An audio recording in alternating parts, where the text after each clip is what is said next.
This morning I will be talking very shortly about a new project that I am engaged with for the last 5 years. It's all about an unknown, or rather forgotten, person who was born in Odessa in the year 1874 and died in Mendoza, Argentina, 1968. This gentleman spent half of his life in Odessa, from the time of Alexander II up to the post-revolutionary period and the civil war that took place in southern Russia and Ukraine in the early 20s. His name was Isaac Spivakov.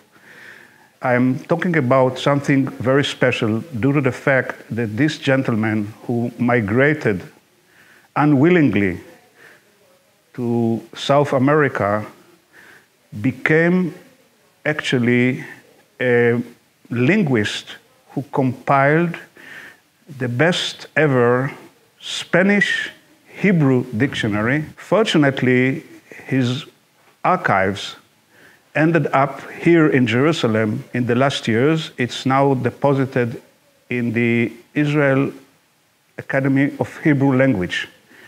And among his papers, very interesting document has been discovered that is a Hebrew autobiography, some 200 pages,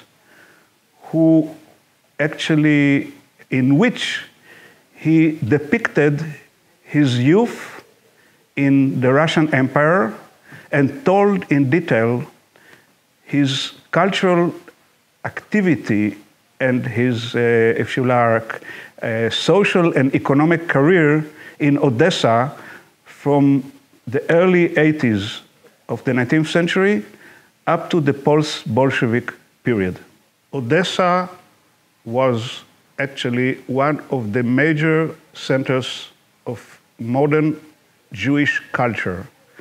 It had to do with the fact that this imperial city that was founded actually in the last decade of the 18th century attracted more than, if you like, 2,000 Jews from all over Eastern and Central Europe. In the year 1791, in Odessa, there were, if you like, 5 or 6 Jews who dwelled near a Turkish fortress on the coastal region, HUJI Bay. In the year 1914, just before World War I, the Jewish community of Odessa numbered around 250,000 Jews. Something very interesting happened in Odessa. Actually, it attracted 10,000s of Jews all over the 19th century, and at the same time served as a major locus for Jewish modernization. That happened because Odessa involved 3 different historical elements that were typical of Russian imperial politics of the 19th century.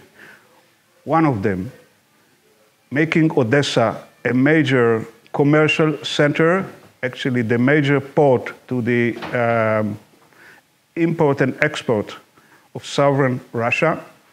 Second, it became actually a major, if you like, center of emerging capitalistic economy in which the Jews, as well as other immigrants, took a major place. And third, it more or less attracted tens of thousands of many ethnic groups that made Odessa kind of a, if you like, not a melting pot, rather a cauldron in which different ethnicities, different religions, and different languages merged together into a very, very complicated cultural system. And the Jews had a major place there. The memoirs of this gentleman depict in detail, as I mentioned earlier, his upbringing in Odessa and serve as a unique ego document that sheds new light on the way of the Jews of Odessa to modern times. Usually, historians and students of culture, including students of modern Hebrew and Yiddish literature, explain the role of Odessa in cultural terms as a place where immigrants from small places, from the legendary or mythological shtetl in the Pale of Settlement, moved to and kind of had transformed from members of traditional Jewish society to a kind of a modern city cultural environment. Spivakov was unique in the fact that he was born in Odessa, his father was born in Odessa, and also his grandfather was living in Odessa some 70 or 80 years before the emergence of modern Jewish culture in the way we know it today. So we have a unique story of someone who grew up in the big city, not in a small place. Talking of the emergence of modern Hebrew literature in Eastern Europe, and especially in the Russian Empire, all the so-called big names that ended up in Odessa, I would just throw some names such as Chaim Nachman Bialik, of course Mendele Mocher Sforim, and many, many others, all came to Odessa from the outside. And did not spend much time in Odessa before they were 25 or 30 years old, while Spivakov actually grew up in the city. He attended a Hebrew, if you like, or Jewish Russian gymnasium. He was exposed to Imperial Russian language education, and at the same time received a traditional Jewish education. So he created kind of a very, very interesting and intriguing combination of Russian cultural, political, Jewish identity that we don't see in many other cases of those people I mentioned earlier. On the other side, he was one of the first to contribute to the emergence of early modern Jewish nationalism and even Zionism. His memoirs of Odessa are built around an imagined city geography which connects two monuments that exist until today in contemporary Odessa. One of them is the monument for the famous Russian poet Alexander Pushkin, and the other one is the monument of the governor of Odessa, the well-known Vorontsov, who actually is depicted as a most positive person in the history of Odessa Jews in the way Spivakov remembered him many years later.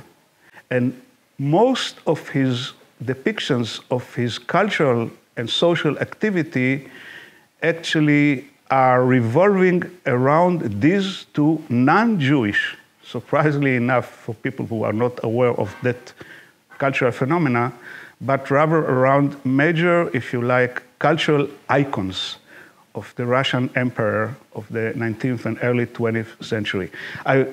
To draw your attention to this interesting phenomena, I would like to cite something that sheds, in a way, new light on the emergence of early Jewish nationalism, because in Spivakov's mind, and it turns out that it was like this with other people, but we were not so aware to that earlier, Imperial Russian identity and Jewish nationalism could compromise each other, and much more, they were actually kind of complementary in a way.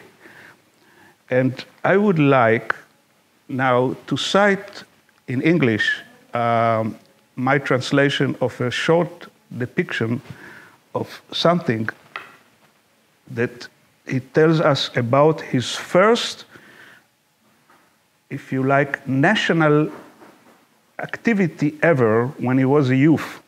On a certain Saturday, towards midnight, our group of adolescent boys gathered below the statue of the poet Pushkin, facing the Black Sea. And there we swore an oath to devote ourselves to Hebrew language forever. It's from page 30 of the manuscript. These members, and I write there in a chapter of a book, these members of a clandestine society chose to conduct their ceremony beside the statue of Pushkin, noted for his Russian language poetry, which represented Odessa's cosmopolitan spirit. This choice of local was a fitting expression of the cultural challenge the group meant to pose to the traditional Jewish Ashkenazi culture identified with the Pale of Settlement. And now I number the members of that clandestine group, and you would be surprised to learn that among them was the poet Shaul Jonikovsky, the famous Hebrew University professor Joseph Klausner, when he was very young, and a woman by the name of Esther Yunis, who later on became one of the early feminist activists in Palestine, later on Israel, in the 20th century. And there were some others. Half of that group that swore near the Pushkin statue later on had either a political career in Israel or a literary cultural career in our country. Why is it so important for us? Spivakov actually represents, if you like, an alternative current that was rejected sometime in the historiography and the studies of the roots of modern Israeli Hebrew culture. He was against the so-called Nosach Odessa, the Odessa style that was attributed by Chaim Nachman Bialik to the famous Hebrew Yiddish founder of both literatures, Mendele, Moicher Sforim. And it's not surprising, and this is my last comment, that two persons are the most unbeloved ones in the long memoirs of Spivakov. One of them is Bialik, and the other one is Mendele.